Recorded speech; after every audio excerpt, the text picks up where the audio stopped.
welcome. You're watching Head to Head. I'm Antonina Antosha with UATV. Last year, Ukraine has been experiencing a true movie industry renaissance, and today we'll talk about one of the most recent achievements of Ukrainian filmmakers, a mystical thriller called Brama, meaning the gateway.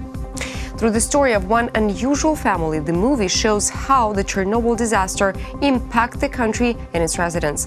To learn more about the movie, we welcome in our studio today Ihor Savychenko. He's the producer of the Brama movie. Hello, and thank you for joining us. Hello. So tell us about the movie. What's the idea behind it?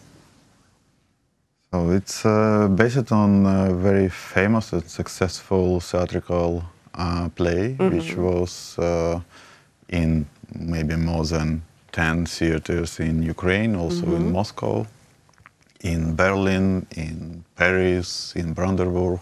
So it's quite successful, let's say, and probably it's most popular by the number of admissions in Ukraine as a theatrical play.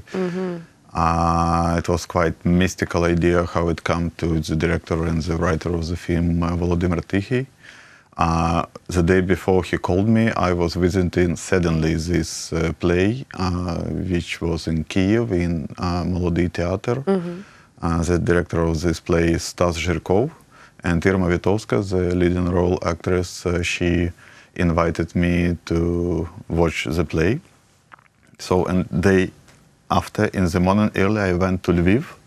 And while I was walking nearby Lviv theater, dramatical theater, Volodymyr called me and told that you probably don't know this play, but it's great, so I would like to make the movie based on this play. And I was standing, right behind me was the poster of Lviv's version of this play, which called Baba Prisia. So it's sort of mystical. Yeah, somehow. Sounds mystical. So, and he sent me the play to read, and we discussed it, how to do it, the film, because play is play, so it's something like 1.5 hours in one set, and actors are on the one mode inside. When you shoot the film, it means that you can shoot some scenes not in the order they are in the film will be, and not in the theatrical play, and also in theater, it's very possible to be very abstractive. Our actress, she is, let's not to talk about age, but let's say she is something like 50 years younger than she has to be in the film. And in theatrical play, she is like she is. In some plays, for example, in Dnipropetrovsk, in Dnipro for the moment, the role of Baba Prisia was given to male actor, so it's also that's the a way. know-how.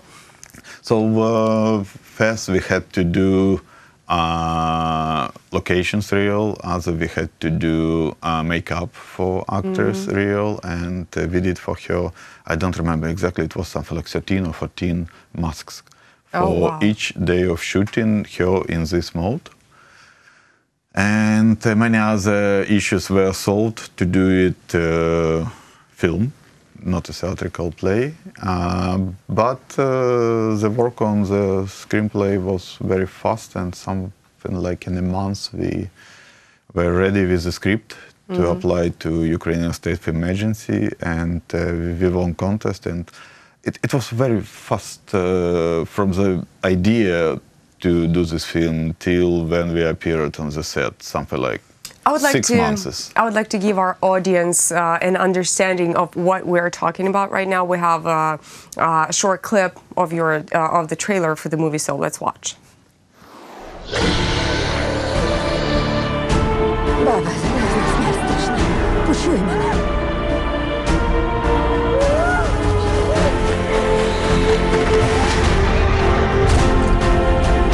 Смерть.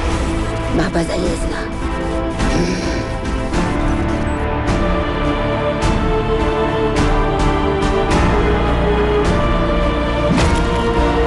Прости, Цариця Небесна, але краще тобі цього не бачити.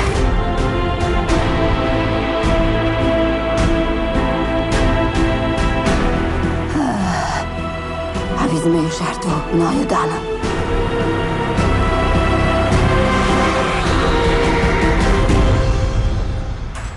Славка! Без діянь Бездіяльність – найстрашніший гріх. Бездіяльність. Ти понімаєш, Вася? До чого я веду? Ніхера ти не понімаєш. So that's it. How would you describe the work on the set? How was the mood? How was the working process with the actors? We've already talked about Irma Vitovska. She was wearing different masks, as you said, which is hard. Speaking about the masks, who created them? Who was working on them? So Ira Bielina, she is a special makeup artist, and she did all of those masks. And Katerina Strukova, she was makeup artist on the set and with all other actors. And by the way, Vitalina, she had also quite difficult makeup to do because her face has to be very dry, and it's sort of this small weakness with the skin as well. It was done on the set, so because usually she is also younger than we needed her on the set. This mask, to put it on and to put it out, so to put it on it was something like 3 hours per day. Oh. And while Irma was on the set, it was difficult for her to eat because lips are not blocked, but they quite blocked, and she could eat something soft like yogurt or so on, and we had even some makeup when she was trying to eat some cereals, and after this we had to clean cereals behind her mask. And this mask, it's plastical, and it has these points to follow the mimic. So quite difficult and let's say complicated work. Any particular stories you remembered from the set you would like to share? So the main location was not inside Chernobyl zone. It was 200 kilometers far from, but it's extremely abandoned place. It's a village, and maybe only 5 or 6 houses there are inhabited.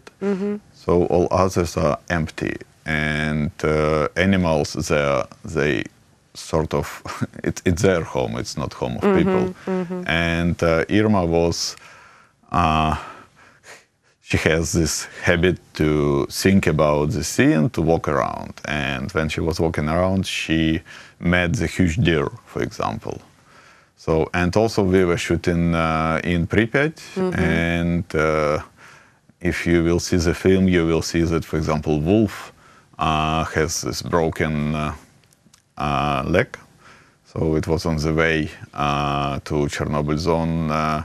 He was very sick. And on this checkpoint, he was running out of the car, and while he was running, he bit his leg quite big. But in general, let's say we know each other for many years with actors, with the crew, so we did a lot of films together, and we are very good friends. So and for us, it was looked sort more of like a friends reunion. Yes, it's sort of this. shooting. I mean that the conditions was quite difficult to shoot there.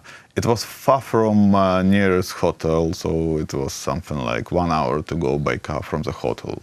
Roads there are disgusting.